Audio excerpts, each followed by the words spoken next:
मेरी पत्नी की शादी बहुत कम उम्र में हो गई थी। उसे पढ़ने का बहुत शौक था, इसीलिए मैं उसके लिए घर पर एक ट्यूशन टीचर लगवा दिया। पर एक दिन अचानक मेरी पत्नी ने कहा कि मैं प्रेग्नेंट हूँ। तो ये सुनकर मेरे पैरों तले से ज़मीन निकल गई, क्योंकि मैं कभी बाप नहीं बन सकता था। तो वो बच्चा तो डीएनए टेस्ट की रिपोर्ट आने में बस कुछ वक्त ही बाकी रह गया था, और हर गुजरते वक्त के साथ मेरे दिल की बेचैनी बढ़ती चली जा रही थी। मैंने अपनी उस पत्नी पर बस चलन होने का इल्ज़ाम लगाया था, जिसकी मोहब्बत में मैंने अपना घर बार छोड़ दिया था। उसके कहने पर ही मैंने डीएनए टेस्ट करवाया, क्योंकि वह साबित करना चाहती थी कि वो बेकसूर है। नतीजा जो भी आना था, उसमें हमारे रिश्ते की हार ही होनी थी।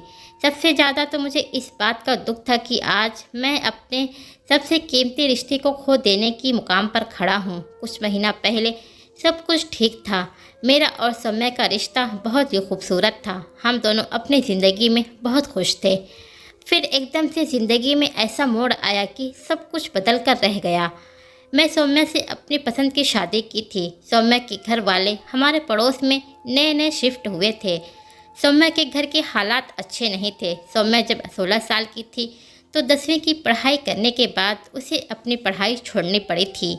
एक दिन मौका देखकर मैंने उसे अपने दिल की बात कह दी और अपने प्यार का इजहार कर दिया।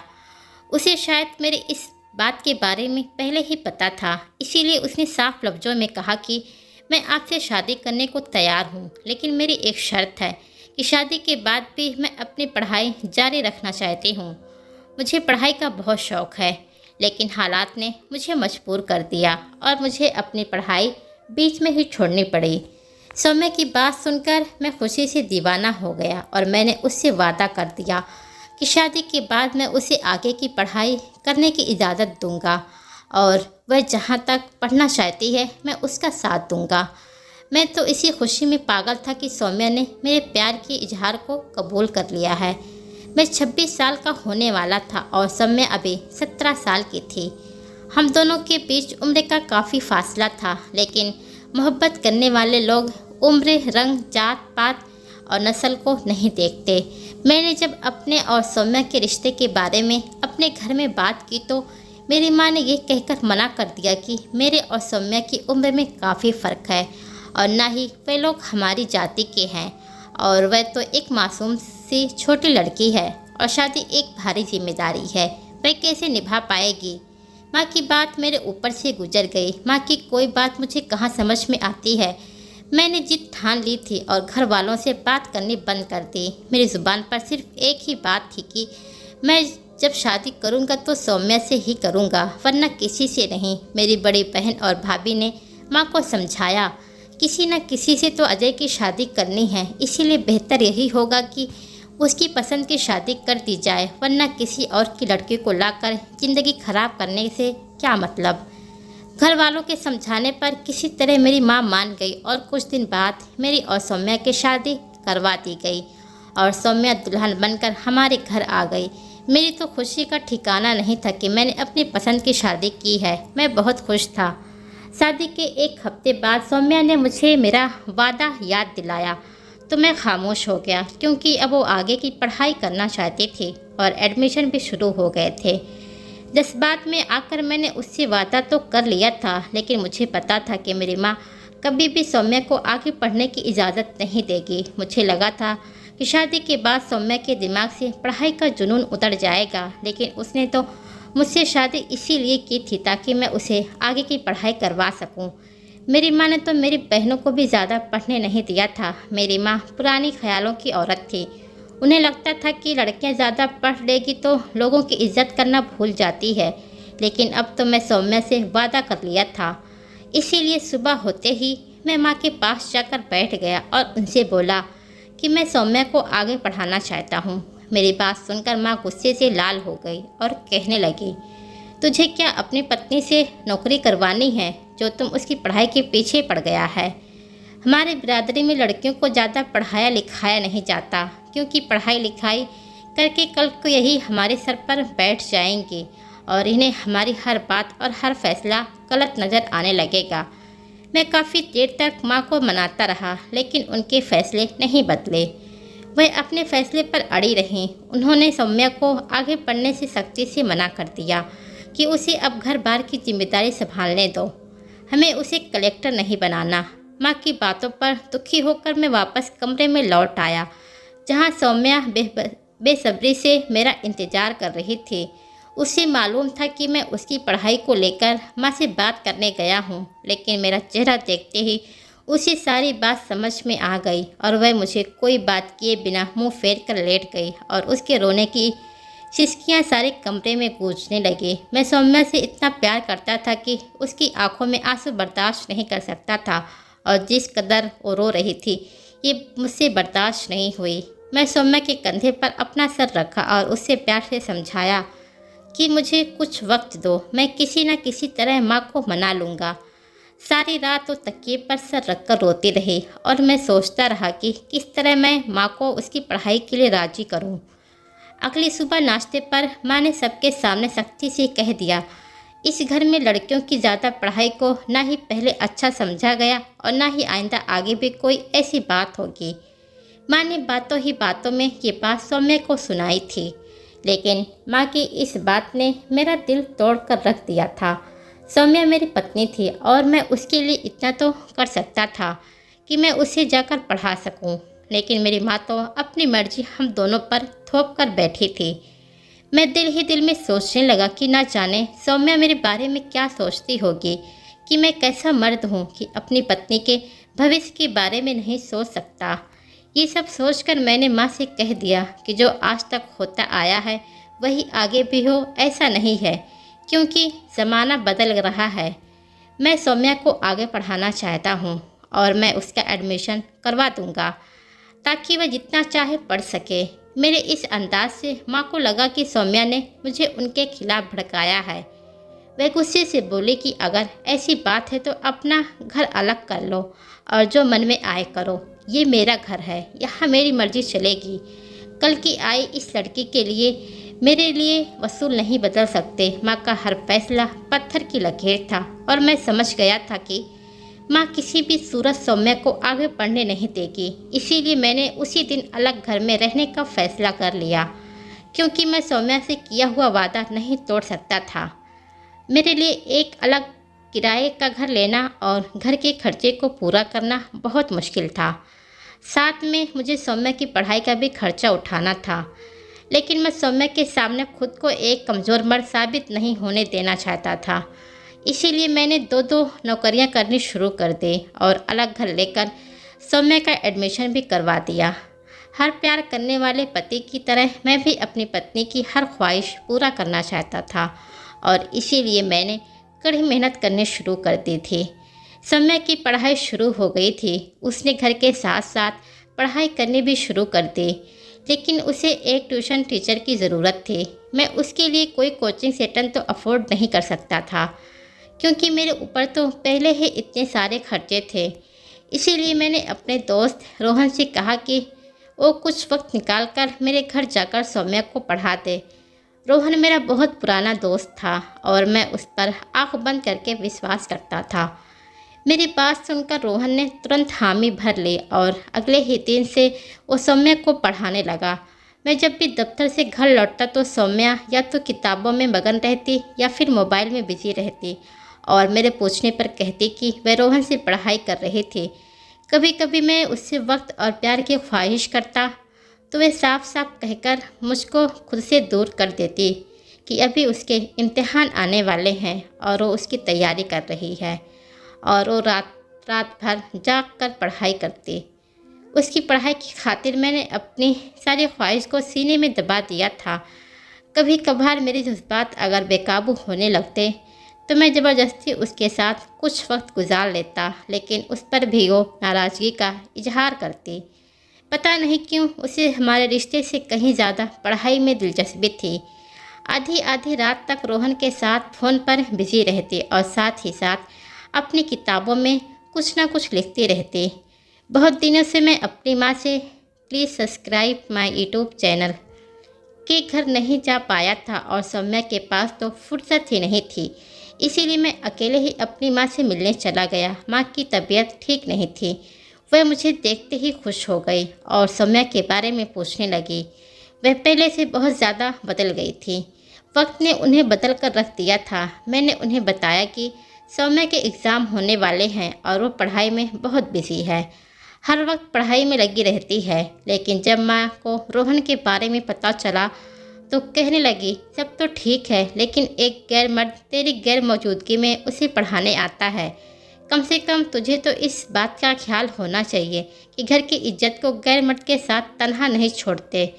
माँ की बात मुझे कुछ अजीब सी महसूस हुई। मैंने कहा, माँ, रोहन मेरा दोस्त है, वह कोई गैर नहीं है। मेरी बात सुनकर माँ मुझे अजीब सी नज़रों से देखने लगी और बोली, वो तेरा दोस्त है पर तेरी पत्नी का कुछ नहीं लगता, और जहाँ तक मेरी बात है वह मुझे भी माँ का दर्जा देता है, लेकिन तेरी पत्नी उसके आगे क्या हैसियत रखती है ये किसको मालूम।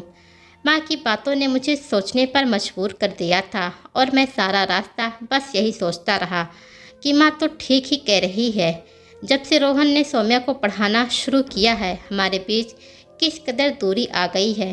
रोहन हमेशा सौम्या को किसी न किसी टेस्ट में उलझा कर रखता था, इसीलिए मैंने सोच लिया कि अब मैं सौम्या के लिए किसी फीमेल टीचर का इंतज़ाम कर लूँगा और रोहन को घर आने से मना कर दूँगा। इन्हीं सोचों में मैं घर पहुँचा तो सौम्या ज़ोरों शोरों से रो रही थी। उसे इस तरह रोता देखकर मैं घबरा गया और उससे रोने की वजह पूछी। कई बार पूछने पर उसने बताया कि वह प्रेग्नेंट है। उसकी बात सुनकर मेरी आंखों में खुशी के आंसू आ गए, लेकिन सौम्या को इस बात की कोई खुशी नहीं थी। वह तो बस इसलिए परेशान थी कि वह अब अच्छे से पढ़ाई नहीं कर पाएगी। मैंने समझाते हुए कहा कि जितना हो सके उतना पढ़ लेना, ज़्यादा जान चलाने की ज़रूरत नहीं है। मैंने उसे बताया कि मैं रोहन को हटाकर उसके लिए कोई नए टीचर का इंतज़ाम करने वाला हूँ। मेरी बात सुनकर वो गुस्से में आ गई और कहने लगी, ट्यूशन टीचर बदलने की क्या ज़रूरत है। सर रोहन मुझे बहुत अच्छा समझाते हैं और मुझे उनका पढ़ाया हुआ समझ में आता है। उसका अंदाज इस कदर बदला हुआ था कि मैं हैरान होकर गुस्से में बोला, तुम्हें तो पढ़ना है तो पढ़ाने वाला कोई भी हो, क्या फ़र्क पड़ता है। मेरी बात सुनकर वो झटक पटक कर कमरे से निकल गई। उसके इस अंदाज पर मुझे बहुत गुस्सा आया और उसको मनाने की बजाय मैं कमरे में ही बैठा रहा। मैं सोच रहा था कि आज हमें इतनी बड़ी खुशी मिली थी और आज ही हमारे बीच झगड़ा हो गया। काफ़ी देर बाद मुझे एहसास हुआ कि उसकी तबीयत ठीक नहीं है, ऐसे में उसे टेंशन देना गलत होगा। ये सोचकर मैं उसे मनाने के लिए उसके पीछे किचन तक गया, लेकिन मैंने देखा वह तो फ़ोन पर किसी और के साथ बात कर रही थी। थोड़ी देर में ही मुझे अंदाज़ा हो गया कि वह रोहन से बात कर रही है और रोहन से मेरी शिकायत कर रही है। ये सब सुनकर मुझे बहुत ख़राब लगा। मैं उसे पढ़ाने के लिए दिन रात एक कर रहा हूँ, दो नौकरियाँ कर रहा हूँ और वो एक गैर मर्द से मेरी शिकायत कर रही है। मेरे दिल में सौम्या के लिए पहली बार नफ़रत के जज्बात पैदा हो गए। कोई भी औरत किसी गैर मर्द से अपने पति की बुराई कैसे कर सकती है। माँ ठीक कह रही थी, मैंने रोहन पर हद से ज़्यादा भरोसा कर लिया था। मैं सौम्या को मनाने की बजाय वापस कमरे में चला आया था और सारी रात उससे कोई बात नहीं की। मुझे लगा था कि शायद वह खुद ही मुझसे बात करने लगेगी, लेकिन वह भी जिद की पक्की थी।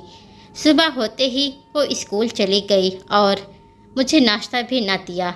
मेरा मन बहुत ख़राब हो गया और मैं ऑफिस जाने के बजाय वैसे ही घर से निकल गया और यहाँ वहाँ सड़कों पर घूमता रहा। कुछ देर बाद माँ के घर जाने के बाद मुझे ख्याल आया कि अब तो रोहन के आने का वक्त हो गया है। आज मैंने सोचा कि रोहन से मिलकर आमने सामने बात करूँगा और उससे कहूँगा कि अब मैं सौम्या को उससे पढ़ाना नहीं चाहता। उसके लिए मैंने किसी और टीचर का इंतज़ाम कर लिया है। मैं माँ के घर से अपने घर पहुँचा, पर जैसे ही घर के अंदर घुसा तो कमरे से मुझे सौम्या और रोहन की आवाज़ सुनाई दी। मैं कमरे में जाने की बजाय बाहर ही रुक गया, क्योंकि सौम्या बहुत रो रही थी और रोहन उसे समझाने की कोशिश कर रहा था। सौम्या रोहन से कह रही थी कि वह इस बच्चे को दुनिया में लाना ही नहीं चाहती। अगर please subscribe my YouTube channel. उसका बस चले तो वह अभी ही इस बच्चे को ख़त्म करवा दे। सौम्या के लफ्ज़ों में मेरे कदमों तले से ज़मीन निकाल दी थी और रोहन से कह रही थी, अगर मेरी ज़िंदगी में तुम ना आए होते तो मैं कभी अपने ख्वाबों को हकीकत के रूप में ढलता हुआ नहीं देख पाते। मैंने दरवाजे के कोने से अंदर झाँक कर देखा तो रोहन ने सौम्या को अपने गले से लगाया हुआ था और खामोशी से उसका दुख सुन रहा था। उन दोनों को इस तरह ऐसा देखकर मेरे तन बदन में आग लग गई। मैं तुरंत कमरे में गया और रोहन को सौम्या से दूर करके सौम्या के चेहरे पर एक जोरदार थप्पड़ मार दिया।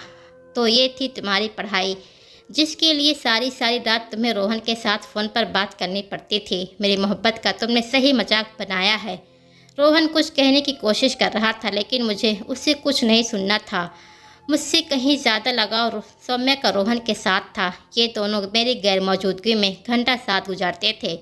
ये सब देखकर मुझे यकीन हो गया कि सौम्या के पेट में मेरा नहीं बल्कि रोहन का बच्चा है। और यही बात मेरे लबों पर आ गई। मेरी बात सुनकर सौम्या गुस्से में बोली, अजय, आप जानते भी हैं कि आप क्या कह रहे हैं। आप अपनी पत्नी के चरित्र पर लाछन लगा रहे हैं। मैं इस कदर गुस्से में था कि मुझे कुछ समझ नहीं आया कि मैंने ये क्या कह दिया। अब मैं खामोश होकर बैठ गया। रोहन सब देखकर वापस अपने घर चला गया, लेकिन सौम्या किसी भी हालत में खामोश होने को तैयार नहीं थी। उसने मेरी गिरबान पकड़ी और कहने लगी कि अगर ऐसी बात है तो आप मेरे DNA टेस्ट करवाएंगे, ताकि ये बात साबित हो जाए कि चरित्रहीन मैं नहीं बल्कि गंदगी आपके दिमाग में फैली है। उसके कहने पर मैंने टेस्ट करवा लिया, लेकिन मैं खुद भी नहीं जानता था कि नतीजा क्या आना था। मैं सौम्या से बहुत प्यार करता था और मैंने गुस्से में बहुत कुछ गलत बोल दिया था। लेकिन जब DNA टेस्ट की रिपोर्ट आई तो मेरे कदमों तले से ज़मीन निकल गई, क्योंकि इस टेस्ट के मुताबिक बच्चा मेरा नहीं बल्कि रोहन का था। रिपोर्ट जानकर सौम्या के भी होश उड़ गए और वह मेरे कदमों में गिर गई और कहने लगे, मैंने ऐसा कुछ नहीं किया, पता नहीं ये सब कैसे हो गया। लेकिन अब मेरे पास कहने और सुनने को कुछ बाकी नहीं बचा था, क्योंकि रिपोर्ट साफ साफ बता रही थी कि बच्चा मेरा नहीं है। ये सब जानकर ऐसा लगा कि जैसे मेरी ज़िंदगी ख़त्म हो गई और जीने की कोई वजह बाकी ना बची। मैं अपनी पत्नी की ख्वाहिशों को पूरा करने के लिए दिन रात मेहनत कर रहा था और मेरी पत्नी मेरे नाक के नीचे ऐसा खेल खेल रही थी। मैं हॉस्पिटल से निकलकर सीधा रोहन के घर पहुंचा, क्योंकि अब सवाल मुझे उससे करना था जो मेरा जिगरी दोस्त था। उससे मेरे पेट पर खंजर कैसे घोंप दिया। रोहन के घर का दरवाज़ा उसकी माँ ने खोला। मेरा उसके घर बहुत आना जाना था, इसीलिए मैं सीधा उसके कमरे में गया। पर वहाँ पहुँचकर मुझे एक ऐसी भयानक हकीकत पता चली कि मैं दंग रह गया। जहाँ रोहन पहले से ही अपने कमरे में एक दोस्त के साथ बैठा हुआ बातें कर रहा था और उसे बता रहा था कि उसने एक रोज़ सौम्या को जूस में नशे की दवा मिलाकर उसके साथ अपनी हवस पूरी की थी और अब उसे डर है कि DNA टेस्ट में वह बच्चा कहीं उसका ना हो। उसका दोस्त उसे तसल्ली दे रहा था कि फिक्र ना करो, ऐसा कुछ भी नहीं होगा। एक दफ़ा के ताल्लुक़ में वो प्रेग्नेंट कैसे हो सकती है, जबकि अपने पति से तो वह कई बार ताल्लुक़ कायम करती होगी। ये सब सुनकर मेरे सर पर आसमान गिर पड़ा। आज मुझे अपनी माँ की बात समझ में आई थी। मैंने एक गैर मर्द पर भरोसा करके अपने घराने की इज्जत दी थी और यही बात मेरे लिए सज़ा बन गई थी। सौम्या गलत नहीं थी, बल्कि उसे तो पढ़ाई का जुनून था और मैं उसे कसूरवार समझ बैठा।